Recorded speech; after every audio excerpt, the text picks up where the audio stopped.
Search crews were called out yesterday after reports of two people being swept into the sea by a rogue wave near Tofino. The search has been called off, but as Dean Stoltz reports, the mystery over whether anyone is actually missing remains. Sunset Point at the north end of Cox Bay Beach near Tofino is a great place to storm watch. And that's what two people might have been doing Thursday evening when disaster struck. A lady that was at the Long Beach Lodge noticed on Sunset Point that she saw two individuals up on the cliff there, and a few seconds later a wave came up and washed, or what she thought had washed them away. The woman staying here at Long Beach Lodge declined our request for an interview, but she would have had a good view out these windows over to Sunset Point. She phoned 911 and a huge search was launched just before sunset. We had 12 members out last night, so that makes 6 teams doing shoreline. I informed RCC, RCMP was on hand.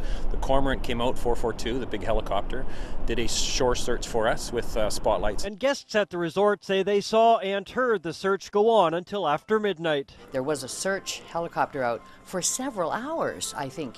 He was out there a lot, going back and forth and back and forth and back and forth, and then with the big spotlight as well. Then this morning, a Canadian Coast Guard boat joined the search in rough seas, but the search is called off at noon with nobody found. But resorts along the beach start checking their guest lists to see if anybody's missing. RCMP hadn't gotten a missing persons report, so we were asked to make sure that we had all of our guests accounted for on site. So with the search now called off, the question still remains, are there still people missing?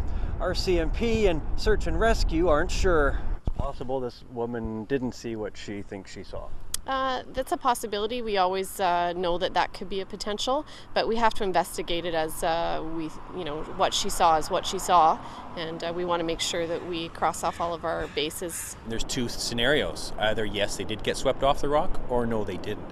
And we really won't know that story until a missing persons report comes in. It could be a day, could be a week, could be 2 weeks. Whether someone's missing or not, the ocean is powerful, and visitors might not realize that until it's too late. Here are some final words of advice from the man who'd end up looking for you. I've been here 31 years on the coast. I've been caught several times. You never turn your back on the ocean. Rogue waves aren't unusual. Dozens of people have been swept out to sea along the island's west coast. There have been more than 20 fatalities in the past 30 years. 4 years ago, an 8-year-old boy from Washington State was washed away near Tofino. Parks Canada officials warn that wave watchers should be constantly aware of the dangers.